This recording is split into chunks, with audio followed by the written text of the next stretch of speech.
Welcome back to Access. I'm Ken. I'm Nicole. And today we're doing, well, it depends on who you are. I'm doing Habakkuk. And I'm doing Habakkuk. You say Habakkuk? No, I say Habakkuk. I'm doing my Louis Armstrong. No. Alright. I know it wasn't that good the first time and it hasn't improved, but it hasn't gotten worse. It hasn't gotten any. You're always putting, that's a positive spin. Yes. Thank you for that. No problem. I appreciate it.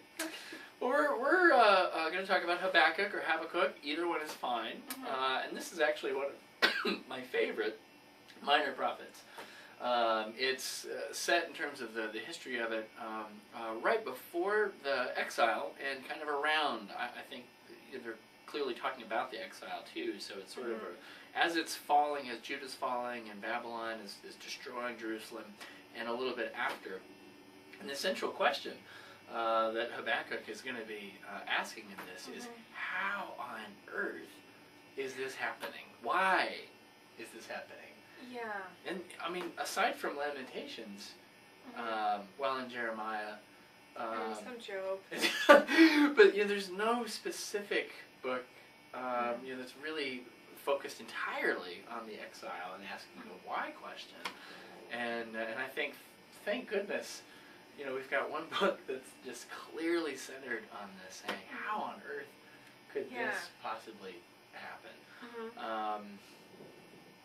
Thematically, or, well, you're going to be doing the themes, but, historically, we've already talked about the exile, how Babylon sweeps in and destroys Jerusalem and takes the people into exile.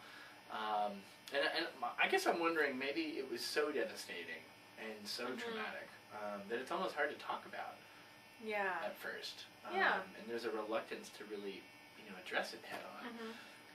I feel like this is one of those like fragmented minds feelings, where the thing that you always took as a given, that God would not destroy Jerusalem, that just is unfathomable, happened. Yes. So now, how do you reconcile reality with your constructs of faith? Like, how do those two things fit when they seem to be completely incongruous? And this is a great, from a personal use perspective. So great. I mean, growing up is a constant. It's a constant stage of I used to think about God this way, and then as you grow up, you're just not always able to hold on to those ideas, and you have to continue to try to figure out another image for God. You have to continually readjust, and like that's why I think it's really helpful not to get too bogged down in images of God or metaphors for God, or like, any one. Like you can't only see God as a God of justice, because there's going to be times where you really feel the injustice. Yes. Which is what Habakkuk is feeling, and you can't always say, or you can't always be like God is a God of love, because you are going to feel times when you don't feel that love. Or that God is this master planner, because you're going to have that wilderness experience, and it's going to rock your world, and that's what's happening here. This is a book in the midst of, it's sort of in between God images, if you will. It is. I used to know God this way. That's completely gone, and I'm not quite sure. Yeah. What's this? How are we going to figure out? How are we going to wrap our minds around who God is anymore? Surprisingly, Habakkuk is an incredibly positive book, and at the end kind of ends with this ability to wait and to be patient and to wait for this new vision that's going to come. And I think, especially in our society, when that image of who we think God has taken away, we think God has been taken away. When it's not, it's just our understanding. Nicely put. Thanks. Yeah. And so a lot of times when that image gets cracked or shattered, people give up on the church, give up on God completely, instead of being patient and waiting for the new image or the new set of images, which would be called maturity. That's what it is. That's right. And so I think this is thematically. What do you want to say about that? For thematically, I would just say that, like so many of the other prophets, the concern for peace and justice are right there. And then that wrestling spirit of who is God now in the midst of this destruction. How do we understand justice when we are experiencing injustice? Will God's justice ultimately rule or reign again? So those are kind of the themes. Those are the issues that I think are so wrestled with in this book. Yeah. Great. Well, it starts out with the great question. Oh, I'm on Malachi. Malachi. The Italian prophet. You'll get to do that joke in a minute. Wait, foot it.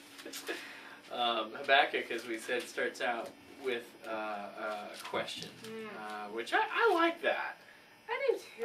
I had a pastor. This is when I was younger and trying to figure out what I was going to do, and I started to think maybe I am called to ministry. I don't know. I'm comfortable with this. And I thought, I just have too many questions. I'm interested in too many things. And I asked my pastor about that. And he quoted another person I soon found out. But it was quite wise. He said to me, there are pastors that are keepers of answers. So there are people who kind of are guardians of answers and are quick to kind of give you, a sense of, well, here's a perspective, here's an answer. And that can be bad, that can be good. We said, I'm more of a keeper of questions. And that's very good. Yeah, I'm this guardian of large questions that people have had. And he kind of saw himself as someone who paired bigger and better questions with individuals for where they were at. And I thought, I don't know that I can hardly ever give anyone an answer, but boy, I could certainly work with someone to, hear some answers, but hopefully develop better questions. Yeah. I thought that's an interesting... That's a good way to do it. So Habakkuk starts. This is the oracle that the prophet Habakkuk saw.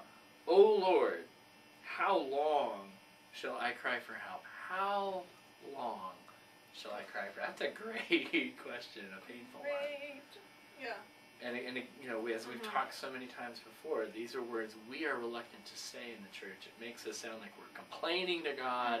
God's going to be angry or something. Or that's a sign of weakness. Faith, which is like the one thing, heaven forbid, anyone ever has. That's right. Are you doubting? Are you doubting? Doubt is bad. Well, I saw an article in the paper this morning about a person in a slightly different religious tradition. And it's counseling for doubters. Because in this particular religious tradition, you either have absolute faith or you have doubt and you're cut off. Yeah. And I think, here, we start out, the whole book starts out with, how long am I going to be crying? Oh God, or cry to you violence.